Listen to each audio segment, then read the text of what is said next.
Si fue tu esposo, tu esposa quien te lastimó y la culpa es de él, entonces le estás dando un poder que así como te lastimó es el único que podría sanarte. Es fácil culpar de nuestro problema o nuestro pozo a nuestros padres, a nuestros cónyuges, al pastor o hasta al gobierno. Mira, la mayoría tuvimos una infancia difícil. Y si tus padres te rechazaron cuando eras un bebé, hay un momento que uno tiene que decir, bueno, mira, lo siento mucho, pero ya está. Hay un momento que uno tiene que superarlo. No puede llorar toda la vida, no me quisieron cuando bebé.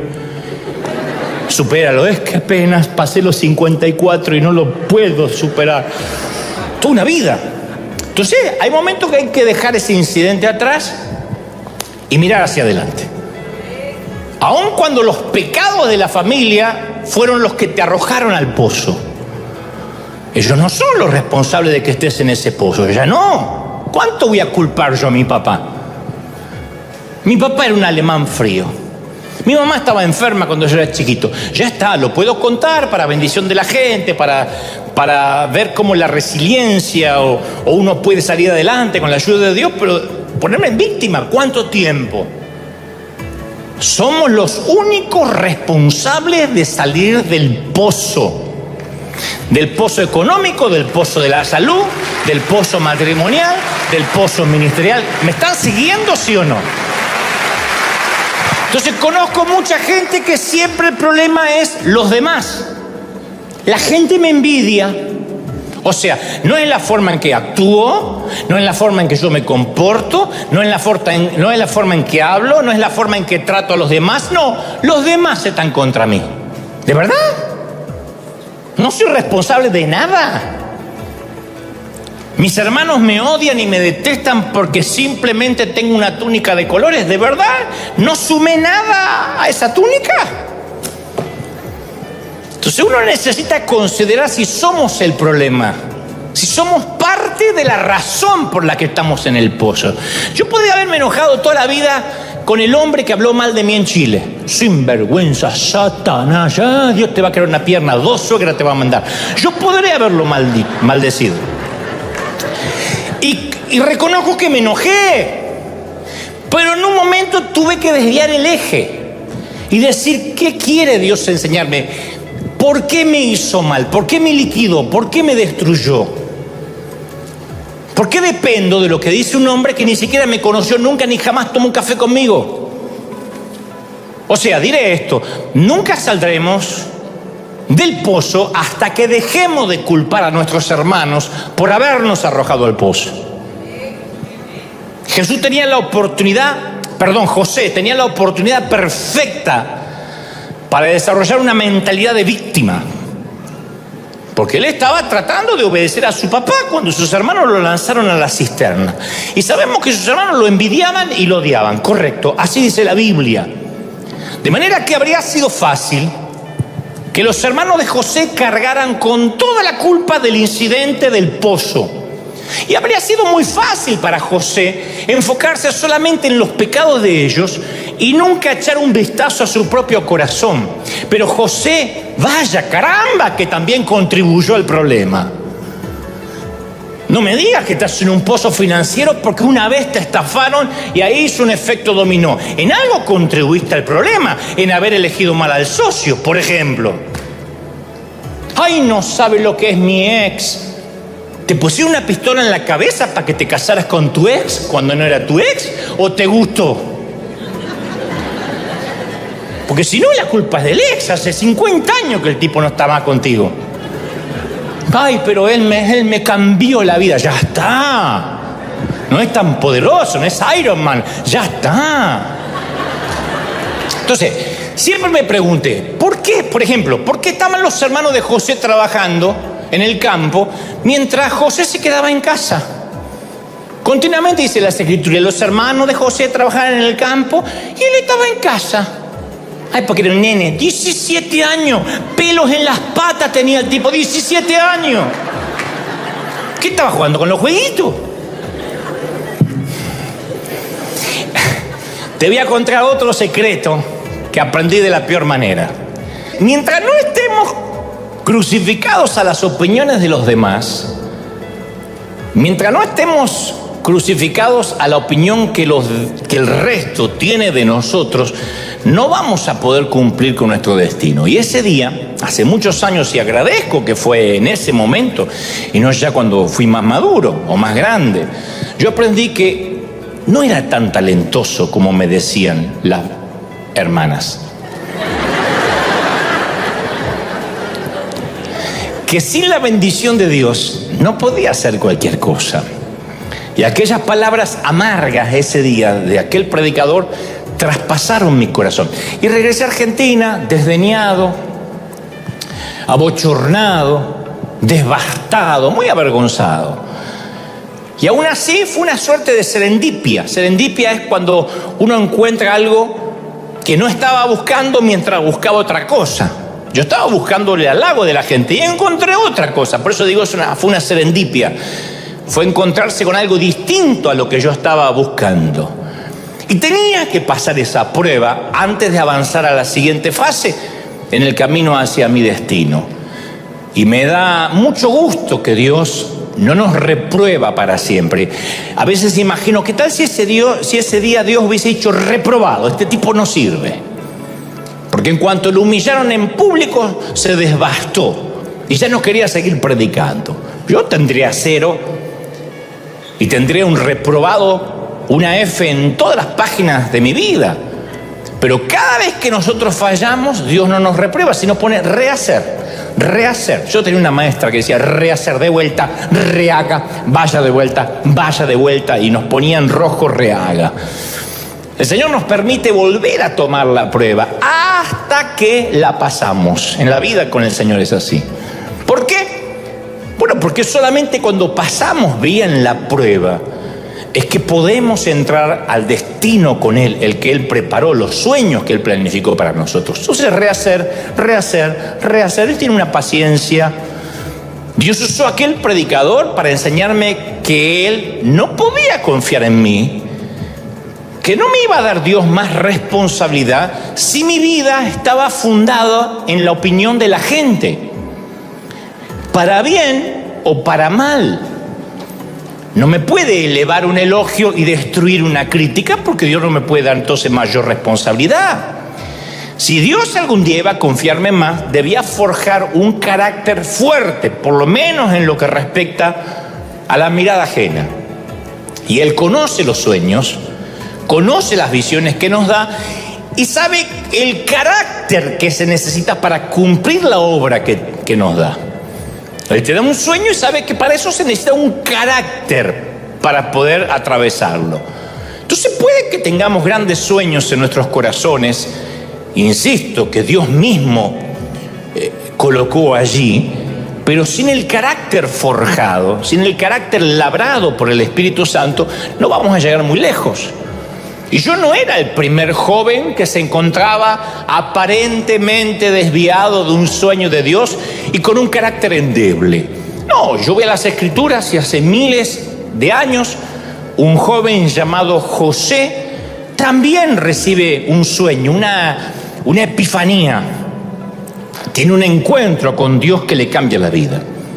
Y la historia está registrada en Génesis 37, que describe cómo José recibe ese sueño, el sueño de Dios, y cómo lo manejó a continuación. Y es fascinante. Yo sé que la historia algunos la han escuchado desde niños, otros se desayunan con la historia por primera vez, pero es fascinante por lo menos algunos detalles. José, dice de Génesis, cuando tenía 17 años, más inmaduro de como Dios me encontró a mí, 17 años apacentaba el rebaño con sus hermanos.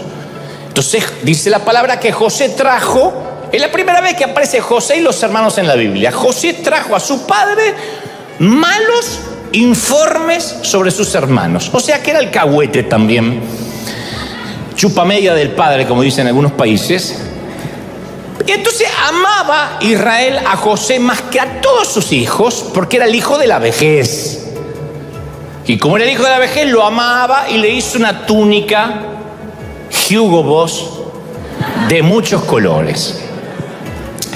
Y vieron sus hermanos, que pues tenía buen gusto el papá de José, y vieron sus hermanos que su padre lo amaba más que a todos sus hermanos, lo amaba por encima del resto. Acá la Biblia no es elegante para decirlo, porque cualquier padre diría, no, yo amo a todos los hijos por igual.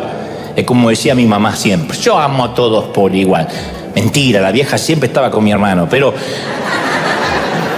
por lo menos es elegante, ¿no? Para hacer política. Acá la Biblia no es políticamente correcta. Dice, no, amaba a José por encima de sus hermanos. Por eso lo odiaban y no podían hablarle amistosamente. O sea que cada vez que le hablaban le ladraban a José. Y luego agrega las Escrituras, y José tuvo un sueño. Cuyos hermanos no le hablaban nunca amablemente, tuvo un sueño y cuando lo contó a sus hermanos, ellos lo odiaron aún más. Entonces, a pesar de que José, tenía 17 años cuando recibe su sueño, no obstante, no alcanza a cumplir ese sueño que Dios le da hasta que tiene 30. Desde los 17 hasta los 30 pasaron 13 largos años en que José recién empezaría a dar los primeros pasos del sueño que Dios le dio. Entonces, una razón por la cual tenemos esa tendencia al orgullo es que a veces intentamos tratar con el fruto en lugar de llegar a la raíz. Cuando vemos el fruto del orgullo, cuando vemos que metemos la pata, sí, somos tocados por Dios, sacamos unas tijeras y podamos las hojas, quizá arrancamos alguna que otra ramita y decimos, me tengo que cuidar de no decir. Le conté al padrino que me compré una camioneta y mirá la cara que hizo, la próxima vez me callo en la boca. Le conté a fulanito que Dios me bendijo con una casa y me miró con una cara de asco, no sé, lo tenía que haber contado, ¿para qué lo puse en Instagram? Y creemos que es cambiar un modo de vida, cambiar el fruto. Pero si no tratamos con la raíz, va a continuar apareciendo en nuestras vidas, retrasando nuestro destino. Hay una raíz de orgullo que tiene que ser podada. De otro modo, vamos a seguir luchando en ese área. La raíz es la inseguridad. Cuando yo comencé, no era orgulloso, era inseguro. Y la inseguridad se ve como orgullo. Yo quería recibir halagos no porque era un orgulloso, aunque ustedes digan, y sí, argentino. No, yo quería recibir halagos porque era inseguro. Sé que los argentinos tenemos fama de agrandados, pero no crean eso.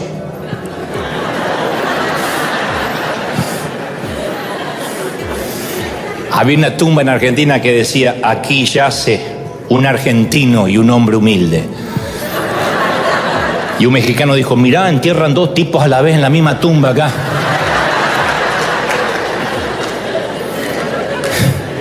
Pues yo no era orgulloso, era inseguro. Muéstrame a una persona que se ve orgullosa y yo te voy a mostrar a una persona que en realidad es completamente insegura de lo que tiene, de quién es. La inseguridad es el combustible de la vanidad. Es la inseguridad, esa es la raíz. Eso es lo que hay que ver. Eso es lo que Dios tuvo que sanar conmigo, porque para escuchar un predicador que hablaba literalmente de mí, no es que a lo mejor por elevación trató de hablar de ti. Él dijo, estos argentinitos, no bien yo abandoné el estrado. Para soportar eso, uno tiene que estar seguro. Eso, un inseguro, como era yo, me liquidó. Porque la inseguridad nos hace sentir que tenemos que hacerle saber a todos quiénes somos y lo que hemos logrado. Que sepan exactamente cuán especiales somos. Y detrás de esa inseguridad está el miedo, el temor a que no nos acepten, a que no nos valoren, a que no nos estimen. Por eso cuando los inseguros tienen que abandonar un ministerio, porque a veces Dios lo pide, a veces Dios nos cambia de dirección, nos cambia la directriz. Los que están inseguros, al recibir un cambio de Dios, sufren una crisis importante.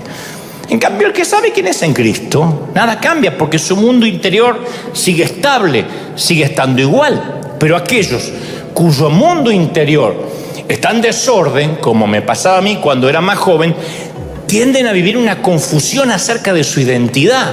Yo ese día dije, soy soy un fraude, soy un fiasco, no predico nunca más. Literalmente dije, no predico más. No voy a pasar esta vergüenza nunca más en mi vida. Y eso porque a mí me costaba separar lo que yo hacía con quien yo realmente era. Entonces, cuando uno no lo puede separar, no podemos creernos nosotros, bajo ningún punto de vista, que somos tan exitosos y somos tan felices como mostramos en Instagram o en las redes. Nosotros no somos una foto con filtro. Nosotros tenemos arrugas, varices, estrías, celulitis. Que no se vean es otra cosa. Pero no somos lo que mostramos en las redes. Cuando olvidamos quiénes somos, comenzamos a distorsionar nuestra verdadera identidad. Y eso es porque tomamos identidad, asignamos identidad respecto a lo que hacemos. Pero hay un defecto en esa lógica, que nuestros logros no son lo que nos hacen valiosos. Lo que hacemos para Dios no nos hace valiosos. Los sueños, aunque provengan de Dios, no nos dan valía, no nos definen. Lo que nos define es que somos hijos del Rey, comprados por la sangre de Jesucristo. Hagamos o no hagamos. ¿Lo crees de verdad, sí o no? Esa es nuestra identidad. Eso es quienes somos. ¿Quién eres? Alguien comprado por la sangre de Cristo. Entonces uno tiene que afianzarse. Parece una obviedad, parece infantilismo, pero lo olvidamos. Es lo que nos llena apenas llegamos al camino de Cristo y después nos deja de llenar. No nos alcanza haber sido salvos. Pero uno tiene que afianzar, fundamentar su identidad en eso. ¿Me están siguiendo, sí o no? La envidia es como la mujer que ronca. Más vale despertarla que sentirla.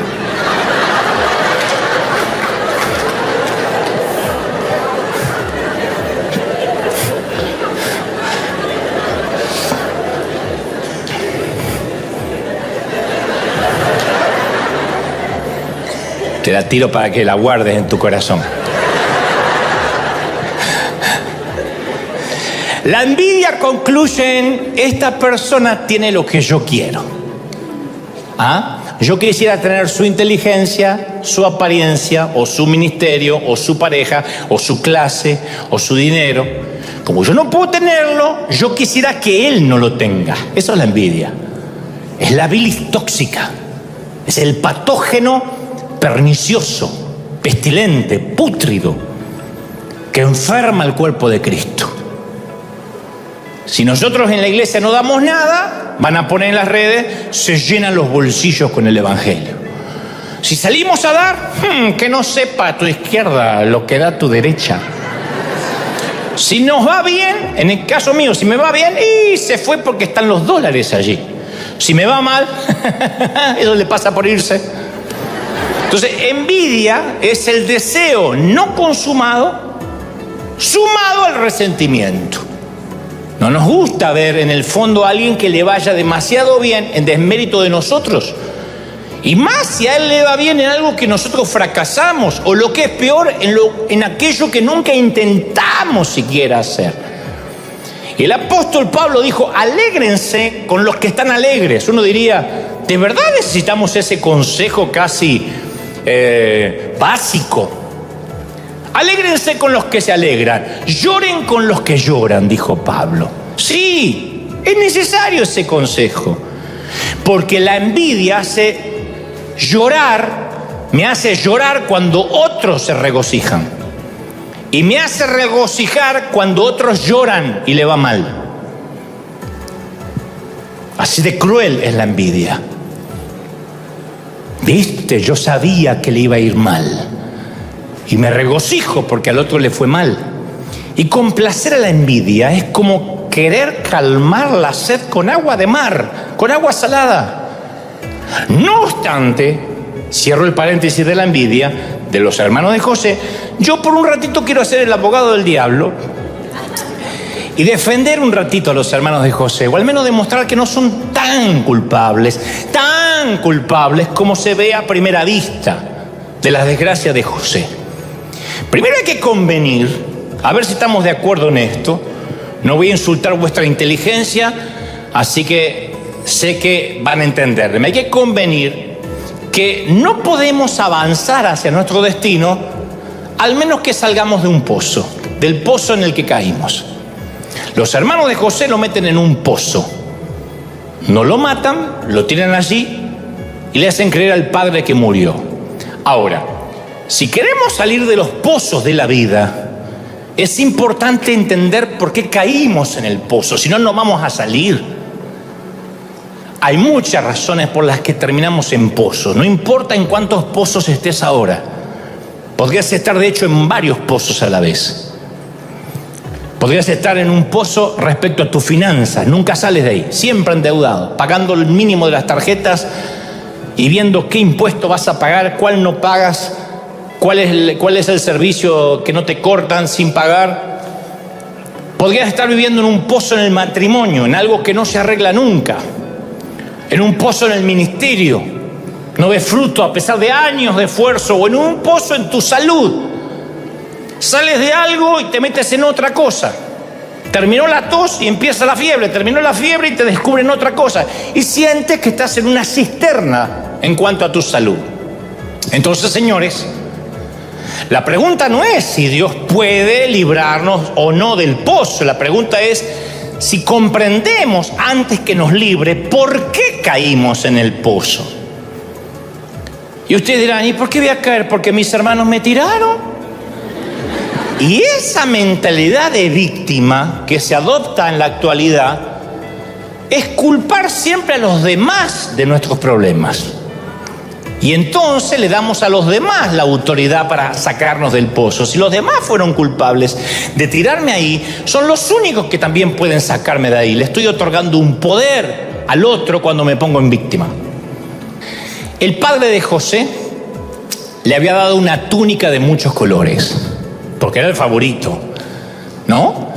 Y nuestro Padre, a cada uno, todos, nadie diga que no, también nos dotó con regalos, con ciertos talentos, con ciertos dones. Pero José empezó a hallar su identidad, que lo identificaba como el hijo favorito, en lugar de hallar su identidad en la relación que lo hacía el hijo favorito. Él asignó su identidad a la túnica. Como resultado, terminó perdiendo el regalo. Génesis 37:17 dice que sucedió que cuando José llegó a sus hermanos, lo despojaron de su túnica de colores que llevaba puesta, lo tomaron y lo echaron en el pozo. Lo primero que hicieron, le despojaron el regalo del padre. Y nosotros también, cuidado, podemos quedar atrapados en los regalos de Dios, atrapados en los regalos del Padre. Podemos empezar a encontrar nuestra identidad o sentido en el valor de ese regalo, en lugar de aquel que nos dio el regalo. Yo encontré, siendo muy jovencito, mi valía en servir a Dios. Pero no me importaba tanto Dios, me importaba más servirlo. El glamour, los elogios, los viajes que venían con eso.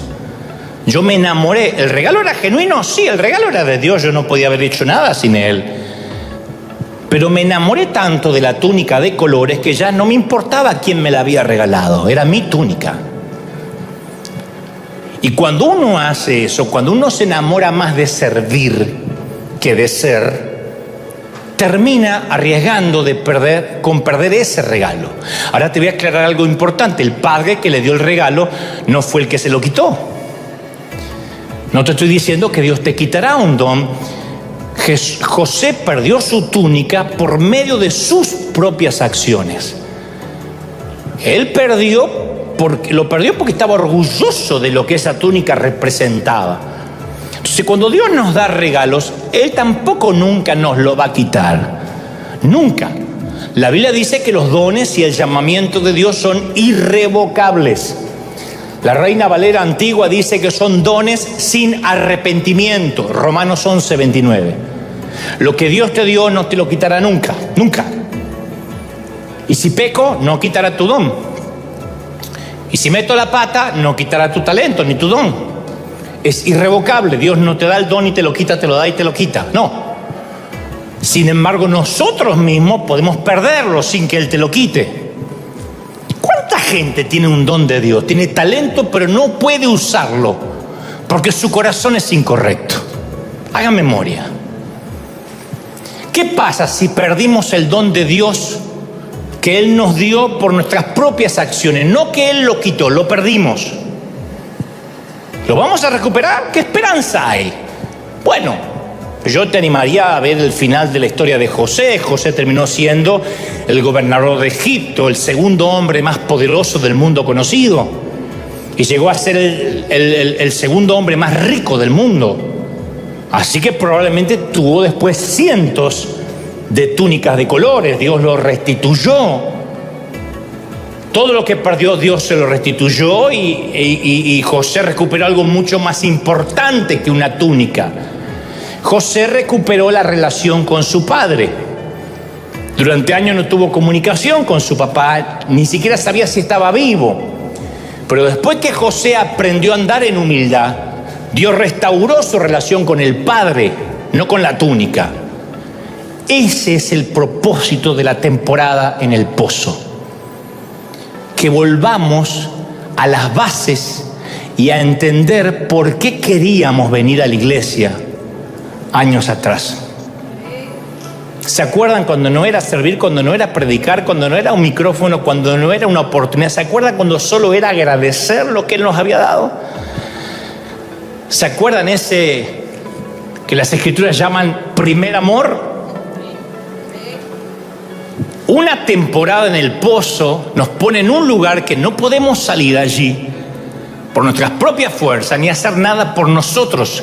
Ese pozo mundial durante 2020 y 2021 se llamó y se sigue llamando pandemia. Dios metió a las iglesias en una pandemia, en un pozo donde ni los pastores pudimos hacer mucho. Algunos perdieron templos, otros perdieron edificios, campus completos, otros se deprimieron y otros literalmente consideraron el suicidio. Porque toda su identidad estaba en la túnica de colores, no el que se la había regalado. Y la pandemia nos pega un shock. ¿Podrás adorar en tu casa? ¿En el fregadero? Si no puedes ir a la iglesia por un año y meses. ¿Te mantendrás fiel? ¿Leerás las Escrituras aun cuando el pastor no te pida que repitas nada? Y muchos no lo lograron. El pozo los metió en un sitio, los colocó en una situación donde no podían salir por sí mismos. Y eso es bueno, porque al no poder salir por uno mismo tiene que pedir ayuda a Dios. Pero algunos no le piden ayuda a Dios y se dejan morir. Creen que al perder la túnica han perdido al Dios que se las dio. ¿Me están siguiendo, sí o no? Quiero que sepas que no importa dónde estés ahora, aun si el pozo lo cavaste tú mismo, Dios es suficientemente grande para sacarte de ahí. No es difícil para Dios sacar a la gente de los pozos. Dios se deleita en sacar a sus hijos de los pozos. A eso se dedica. Pero no nos quitará de ahí, no nos sacará de la cisterna hasta tanto y en cuanto nos demos cuenta que es más importante el que nos dio la túnica que la túnica. Hasta tanto nos demos cuenta que la túnica no es una excusa para menospreciar a los que no la tienen. Saúl fue guerrero de Israel, dice la Biblia, tan alto que los demás apenas le llegaban al hombro. Era alto el tipo, ¿eh? Y dice que desde más arriba veía a los demás. Y yo una vez te dije, sí, es lindo, mirar desde arriba tiene su encanto, no me digas que no. Cuando viajas en avión y te toca viajar en business, no me digas que no tiene su encanto pasar por todos los que van a ir en el gallinero allá atrás. Y te sientas delante y pides rápido un jugo de naranja en un vaso de vidrio y lo muestras así porque el otro va a tener vaso de plástico. Y tienes un baño para 8 y atrás hay un baño para 300. Toma. Cuando viajamos a El Salvador para la toma de posesión del presidente Nayib Bukele, que también te lo relaté, el presidente puso todo su aparato de seguridad para mí. No paré en los semáforos, 2 días, no paré en los semáforos, no hice fila, no pasé por seguridad. Llegué al aeropuerto, me estaban esperando por aquí, señor, por aquí, señor. ¿El pasaporte? No hace falta el pasaporte. ¡Oh! ¿Paso por seguridad? No, dije, ¿por qué no traje más cosas? Pero no tenía que abrir puertas, de verdad. Iba a abrir la puerta y me la abrían la puerta. No cargué maletas. Me agarraron las maletas, desaparecieron y ya están en su lugar. No entraron a vestirme porque soy pudoroso, si no me hubiesen vestido. Me pusieron custodia, motos, un ejército que me abría paso. Yo iba. Por un par de días fui el segundo a bordo del Salvador. Tomá, por 2 días. No sabés lo que era. El único más importante que yo en El Salvador era el presidente electo. Porque yo iba a orar por el presidente, así que me pusieron todo el aparato gubernamental para mí. Saludé al presidente saliente, le dije, vamos, así nos vamos apurando, rápido. Llevan muchos años, Vamos, que tenemos con Nayib que tomar posesión. Bueno, y yo pensé, yo puedo acostumbrarme a esto. ¿Sabes lo que es? Que el GPS te muestra que hay 40 minutos de tránsito. Yo digo, pero son 40 minutos, no vamos a llegar. No, está toda la custodia allá afuera. Literalmente, 4 minutos llegamos. Las motos iban haciendo pateando a la gente. Bueno, yo no me alegraba que las patearan, pero digo, me sentía como en un boliche, así, tirando. Y después llegué acá. Ni al carpool pude ir, porque venía solo. La carroza se me transformó en calabaza, en zapallo. Pero durante 2 días fue maravilloso mirar tan alto que los demás apenas me llegaban al hombro. Por eso entiendo por qué a los políticos les cuesta tanto soltar el poder.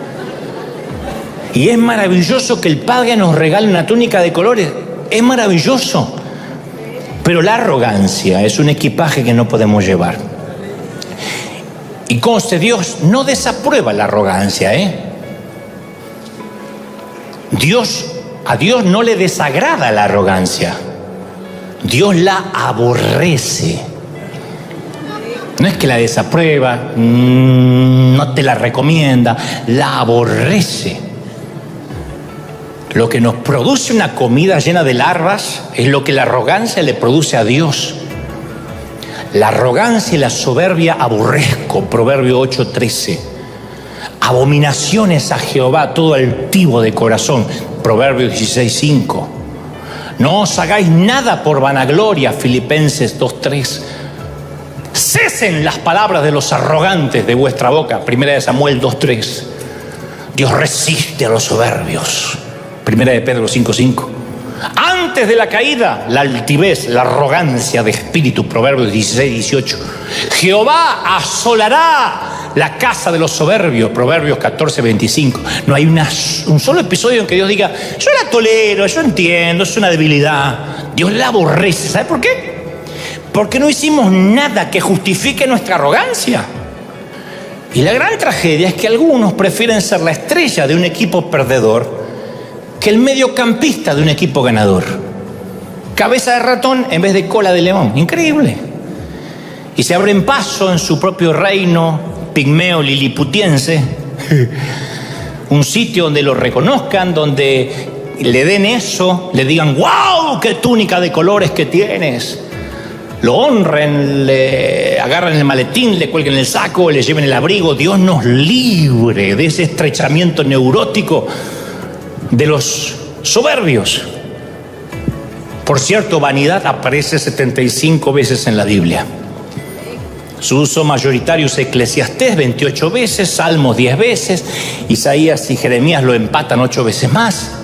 Y en los Salmos vanidad se usa como adjetivo de pasajera, mortal, perecedera, débil.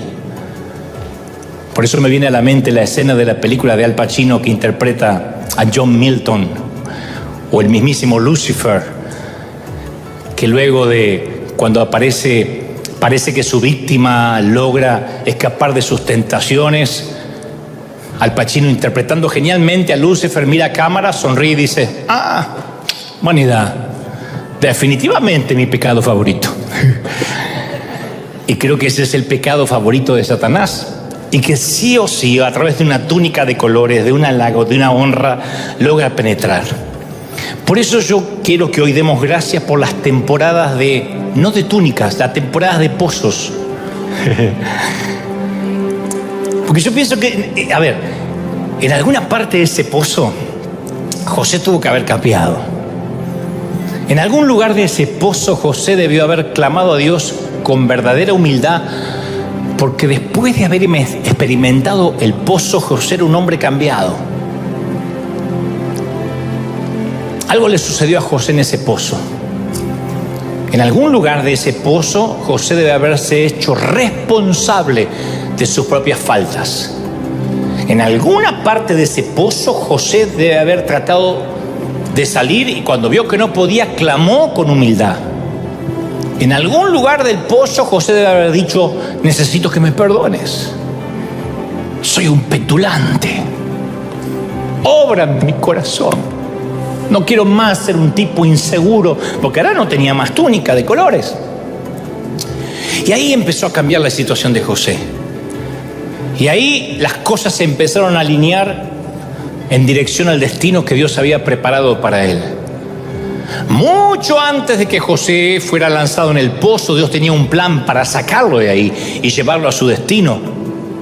Lo que los hermanos hicieron para hacerle daño, Dios los usó para bien. Lo reconocerá José más adelante. Pero cuando nosotros nos humillamos a nosotros mismos y clamamos a Dios de corazón, Él nos libra del pozo en el que estemos. ¿No será que no sales del pozo financiero porque todavía sigues culpando a alguien por ese pozo? Yo no puedo culpar a mis hermanos ni a mis padres, ya no. Son experiencia, las agradezco, pero hay un momento que un hombre y una mujer tiene que hacerse responsable de la vida que tiene. ¿Sabes? Pasaron muchos años desde aquel incidente de Santiago de Chile. Y en ese entonces no existían las redes sociales. Hoy entiendo que Dios me estaba dando una probadita de lo que iba a venir.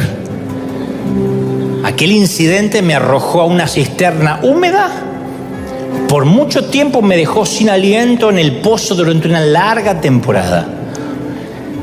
Y luego que dejé de culpar al predicador que me humilló en público, comencé a indagar acerca de mi inseguridad. No crean que con ese incidente la inseguridad mía se fue.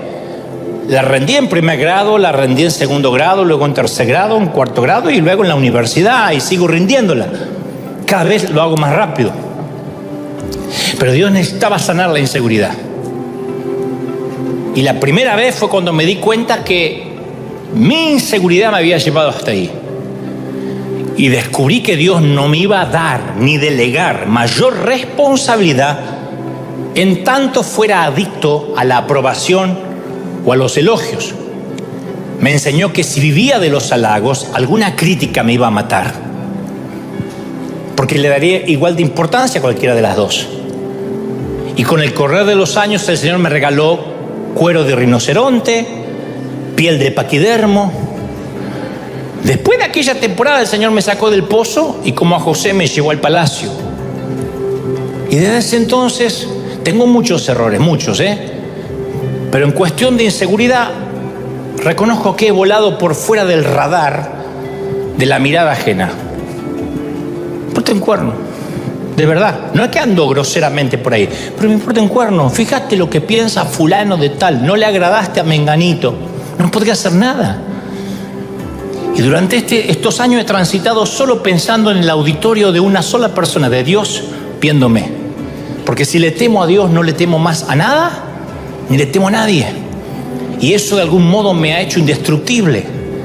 Desde luego, insisto, tengo muchos defectos, desde luego. Dios está lejos de terminar conmigo, como contigo. Pero te doy mi palabra que ya no le otorgo al enemigo el gusto de hacer uso de su pecado favorito.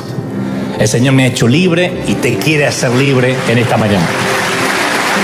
Cuando uno continuamente está mirando cómo se comporta el otro, y lleva y trae, es porque hay algo en el corazón. Y Dios tenía en mente, se me ocurre a mí, un gran destino para José.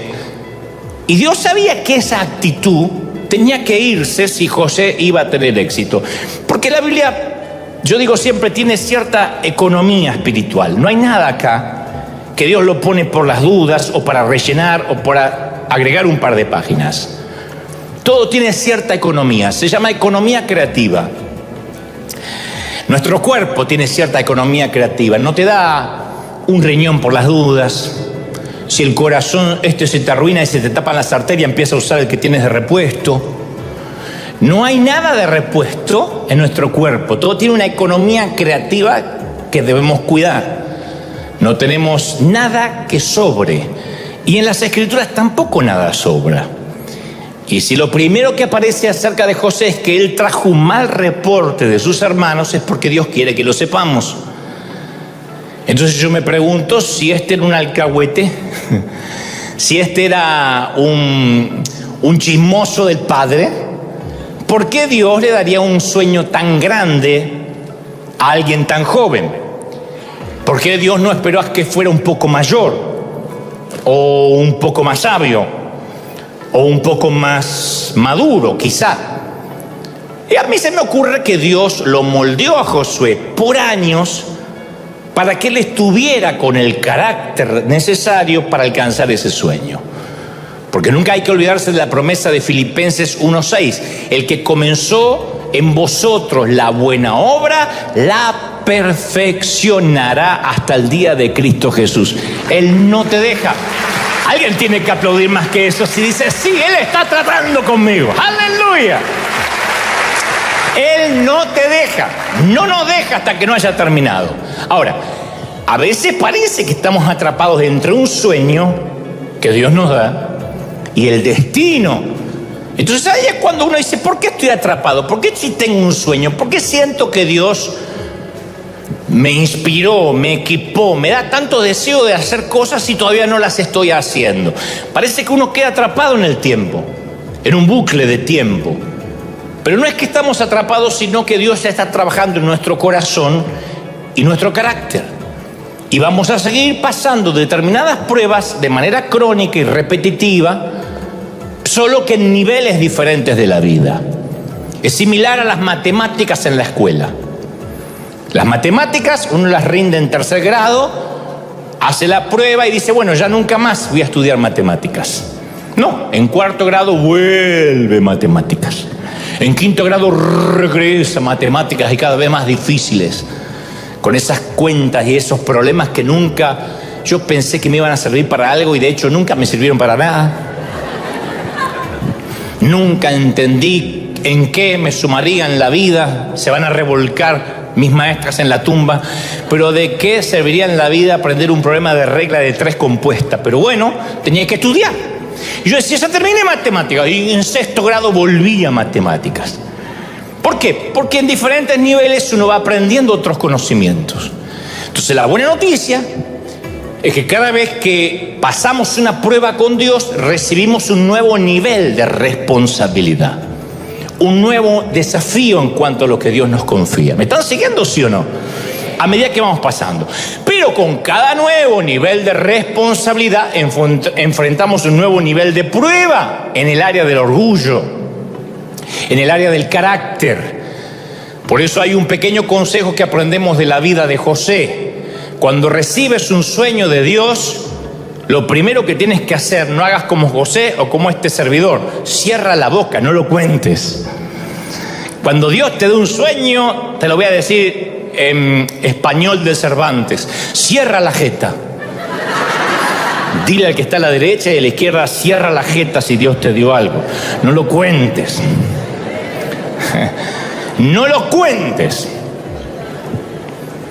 José cometió el error de contarle a los hermanos y los hermanos lo odiaron aún más. Dice que lo odiaban por causa de sus sueños y de sus palabras.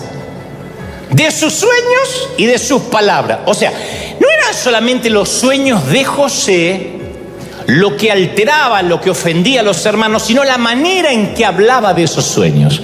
Para el que no conoce la historia, José tiene unos sueños donde aparentemente la metáfora es que sus hermanos y su padre se inclinaban ante él, cosa que iba a pasar cuando él luego estuviese en el segundo lugar al lado del faraón. Pero él lo cuenta y lo habla era bocón porque tenía algo de sangre hispana. José lo cuenta y dice: no sabés lo que Dios me va a dar. Entonces, y eso hizo que lo odiaran más. Si queremos avanzar hacia nuestro destino, cosa que yo aprendí tarde, uno tiene que aprender a cerrar la boca, que es la prueba más difícil. Es lo más difícil. El problema parece que está centrado en la boca, pero en realidad empieza en el corazón. Porque Jesús dijo en Mateo 12:34, porque de la abundancia del corazón habla ¿qué? La boca. Y en Mateo 15:18 dice: pero lo que sale de la boca proviene del corazón. Y eso es lo que contamina al hombre. De modo que si tenemos problemas con lo que sale de nuestra boca, necesitamos echar un vistazo dentro de nuestro corazón. No es solo la boca. Porque si el orgullo está en nuestro corazón, tarde o temprano va a encontrar la manera de salir por la boca. Y se va a notar. Cuando Satanás tienta a Jesús en el desierto, lo primero que hace Satanás es tratar de poner duda respecto a su identidad. Mateo 4:3 dice: si eres el Hijo de Dios, demuestra que eres el Hijo de Dios, demuéstralo. Y tienta a Jesús para que hiciera un pequeño milagro. Si eres el Hijo de Dios, pasó lo mismo en la sinagoga. Si eres el Mesías, repite lo que oímos que hiciste en las bodas de Caná. Pero Jesús le responde al enemigo: escrito está, escrito está, escrito está. No le dijo: claro que soy el Hijo de Dios. ¿Qué te pasa, flaco? ¿Sabés quién soy yo? Aguacate líquido. Te voy a decir un par de cositas de quién soy yo. No le dijo eso. En lugar de eso nos dio un hermoso ejemplo de seguridad. Él se afianzó en la sencilla verdad de las palabras de su Padre. Y todo lo que espera de nosotros cuando somos tentados por la inseguridad es volver a lo que nuestro Padre ha dicho de nosotros y apoyarnos en esa verdad. ¿Qué dice Dios que eres? ¿Quién dice Dios que soy? Jesús no tenía nada que probar acerca de sí mismo. Por eso hay dos armas poderosas, dos armas que yo aprendí con dolor y te las voy a regalar por la misma ofrenda. Las dos armas. Mira, saber quiénes somos y saber quiénes éramos. Eso es el remedio contra la inseguridad. Saber quiénes somos y saber quiénes fuimos. Primero hay que saber quién uno es.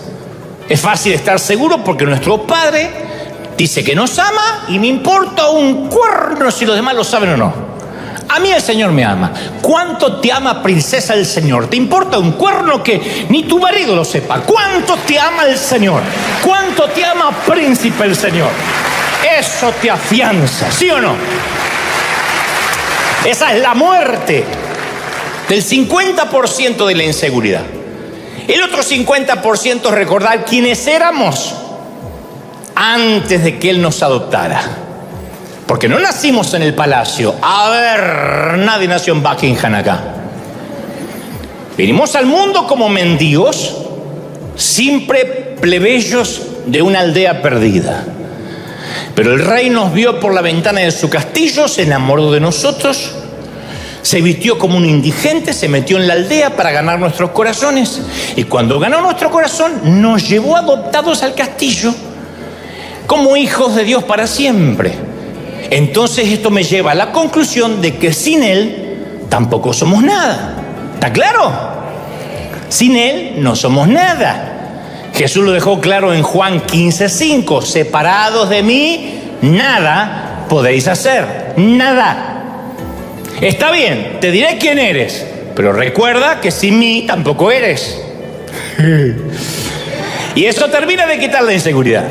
Dos verdades que me dan una sensación de seguridad increíble. Yo digo, yo sé quién soy en el Señor, pero cuando me empiezo a sentir el tapón del océano o la última Coca-Cola del desierto, Dios me dice: recordá, flaco, quién eras, porque yo soy el que te di la nueva identidad. Entonces es maravilloso, porque a partir de que uno sabe de dónde viene y hacia dónde va y quién es, mientras tanto, Uno puede llegar a un lugar lleno de extraños y no sentir la necesidad de demostrar quién es.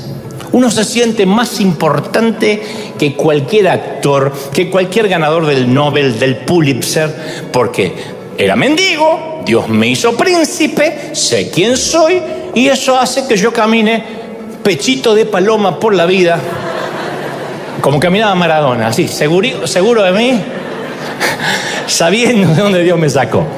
Entonces, no tenemos que buscar el sueño, sino al dador del sueño que nos da la identidad. Y cuando uno tiene identidad, se sana. La inseguridad se va. Porque cuando uno se enamora del sueño, te diré lo que pasa.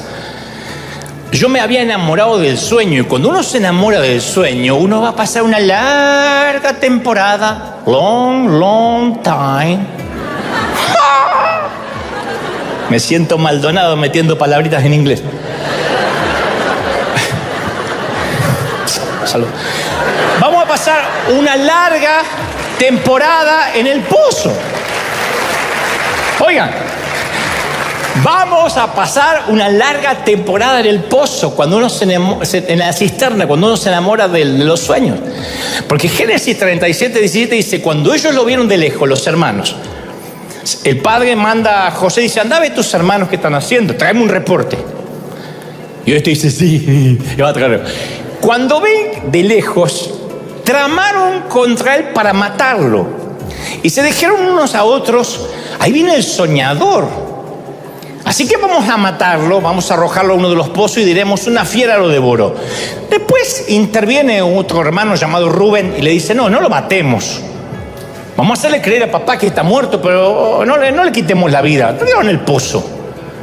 Y yo siempre he escuchado cómo se ha demonizado a los hermanos de José, porque arrojaron al niño en un pozo. Pero dicen que sinvergüenza, qué canallas. Y no desestimo lo que hicieron. Estoy consciente que le tenían envidia. Él sabe que no podemos administrar la túnica de colores.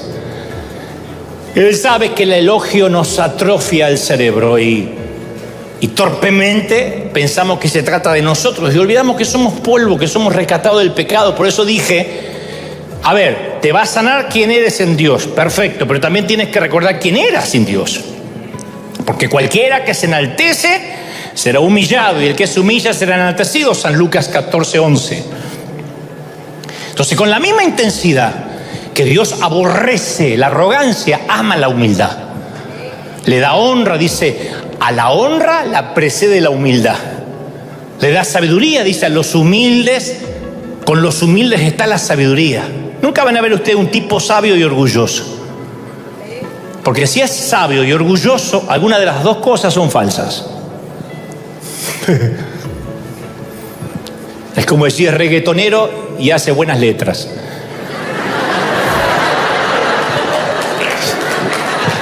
Una de las cosas son falsas, o no es reggaetonero o las letras no son de él. Le da dirección, enseñaré a los mansos su carrera. Le da gracia, Dios le da gracia a los humildes. Le da belleza, dice, hermoseará a los humildes con la salvación. Nunca dice hermosearé al orgulloso. Y Dios ofrece para cada uno gozo. Dios nos da una cuota de alegría. Pero como una vez te conté, uno puede ir a un congreso, a un concierto, conforme lo que te gusta presenciar, y tener el gozo del oyente. Uno puede ir a un estadio de fútbol a jugar a Messi, a Ronaldo, pero sufrir porque uno no es Messi ni Ronaldo, o compartir el gozo del jugador o del orador. Uno puede ir a un congreso profético, a una iglesia y decir, yo quiero ser como él, o como ese cantante. Pasa el hombre en el fútbol, en la oratoria, en la dialéctica, en la música, y comparte su don, y todos nosotros agradecemos por prodigar ese don, por compartirlo con nosotros. Sin embargo, hay una forma de perderse el gozo de ir a un concierto, de ir a un partido, de ir a una iglesia, y es desear que fuera uno el que está en la cancha. Y capaz que algún día voy a estar en la cancha jugando, pero ahora no es mi temporada. Y te lo digo por experiencia. Yo iba a grandes cruzadas y las disfrutaba, Pero después me amargaba porque yo quería ser el predicador y Dios tenía que tratar con ese corazón equívoco. Porque uno se empieza a comparar con la alegría que tiene Él. Y luego llega esa sensación de ansiedad, de vacío, que mientras mayor sea el don de esa persona, más pequeño nos sentimos, en vez de disfrutarlo. Y uno se pierde la temporada de oyente, de espectador, por querer estar ahí. Y todavía no nos toca estar ahí. Hay momentos en la vida que no nos toca estar ahí. ¿Y qué tal si Dios te regala ahora el saber la razón por la que has estado en ese pozo? Y al ver la razón, también te regala el salir y continuar hacia tu destino. No va a ser fácil lo que te queda, José. Aún te espera la acusación de la esposa de Potifar y la cárcel. Pero tu destino está marcado por Dios. Terminarás en el palacio administrando los graneros de Egipto. Y Dios necesita pasarte por este proceso. Lo primero es salir del pozo. Y debes entender por qué caíste ahí. Dile: Señor, dame entendimiento, perdóname. Toma este tiempo para pedir perdón. Señor, perdóname. La inseguridad no es algo que se va de la noche a la mañana. Ahí está, latente, pendiente, pero es algo con lo que tendrás que luchar siempre. Y vas a tener que luchar el resto de tu vida. Y le dices: Señor, perdóname por haber metido en esta deuda, por haber comprado lo que no debí, por haber empezado una relación equívoca. Perdóname por haber errado el camino, por haber equivocado el rumbo, por haberme corrido del eje. Dile: Señor, perdóname, yo quiero orar por ti ahora. Se termina el mes de enero y quiero que el Señor te regale un febrero con la seguridad que vas a empezar de nuevo, vas a salir de ese pozo. Te saco de ahí, dice el Señor. Pero no te saco hasta que no digas: ayúdame. No fueron tus hermanos, no fue el error de otros, no fue el matrimonio fallido, ni el ministerio, ni aquel pastor el que te tiró en el pozo. Fueron tus acciones. Y tú estás acá hoy sin túnica, diciendo: no tengo nada que te agrade. Y Dios dice: tú me agradas, no la túnica, tú me agradas. Yo puedo chasquear los dedos y darte millones de túnicas. Eres tú el que me agradas. Vamos, enamórate del Dios de las túnicas. Enamórate no del sueño, sino del Dios de los sueños. Oro por los miles que están del otro lado mirándome, que están enamorados de sueños, de estadios, de escribir libros, de llegar a los medios de comunicación. Y el Señor me dice: tienes que arreglar tu corazón, porque mientras que estés más enamorado del éxito que de las almas, yo no te abriré las puertas. No es un logo, no es un jingle, no es una propia iglesia, no es aparecer, es saber que eres sano, que eres bendito en tu identidad conmigo, en que yo te saqué, en que yo te quité de la aldea y te di identidad. Y ahora esa identidad te santifica, esa identidad te solidifica, esa identidad te sana la estima. Recibe, levanta las manos y bebe. Últimos minutos, pero no me quiero ir sin que esta presencia del Señor lo llene todo. Momento a momento, minuto a minuto, que sientas que Dios está hablando y algo está ocurriendo en la atmósfera. Y que cosas que ojo no vio, ni oído yo, ni han subido a tu corazón, Él tiene preparado. Pero tu sueño, óyeme, se ha detenido a causa de que la temporada del pozo se hizo más larga de lo que Dios tenía planificado. Dile: Señor, yo estoy aquí por mi propia cuenta. Yo estoy aquí por mis errores. Y cuando digas eso, yo te aseguro que seguirá el proceso hacia el palacio. El Señor te sacará de ahí. Pozos ministeriales, pozos de depresión, pozos de tristeza, pozos de soledad, pozo de autoconmiseración. Dios te quitará de ahí, dice el Señor. Te sacaré de ahí, te llevaré a lugares, a sitios que jamás pensaste que ibas a llegar. Mira, el Señor me dice que le diga a determinada gente que está aquí que Él no quitó la vista del palacio para ti. Él tiene un palacio para ti. Metafóricamente hablando, Él te pondrá, te sentará con reyes, te sentará con príncipes. Hay cubiertos, hay una vajilla preparada para ti. En la mesa de Egipto hay un sitio donde Dios te pondrá. Pero en el proceso, Dios sanará tu estima. En el proceso, Dios sanará tu corazón. Y entonces allí escucharás críticas y halagos. Y tú no oirás ninguno de ambos, ninguno, ni los que dicen Hosana, ni los que gritarán crucifícale. Pero si tú recibes y te llenas con los halagos de la entrada a Jerusalén, cuando ese mismo pueblo grite crucifícale, te dañará el corazón. Las coronas de espinas no estarán sobre tu cabeza, sino sobre tu alma, sobre lo más profundo de tus entrañas. ¡Libérate!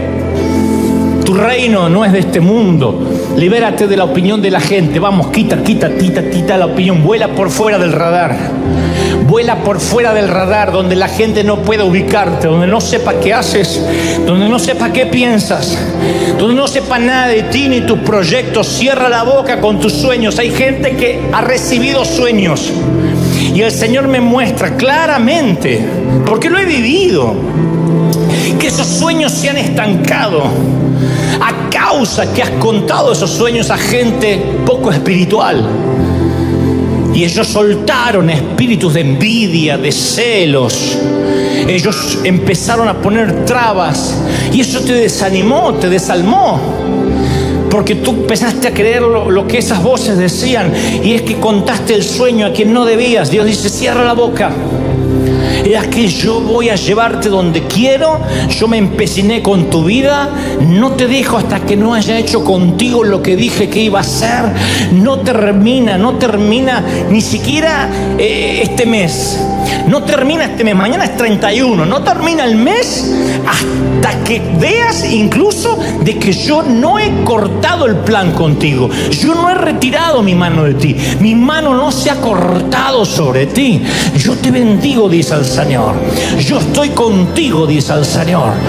Yo voy a levantarte y llevarte del pozo hasta el palacio. Te voy a bendecir, te voy a restaurar, te voy a sanar la estima. River será una iglesia de sana estima, de corazones sanos, de gente con emociones saludables. Yo te bendigo, River, recíbelo en el cuerpo, en el alma, en la mente y en el espíritu. Amén, amén y amén. Gloria a Jesús. Dale un aplauso al Señor si lo crees. Y al resto del mundo, firme como talón de oso. Nos vemos. ¿Cómo te ama el Señor? Nos vemos el domingo que viene. Chao.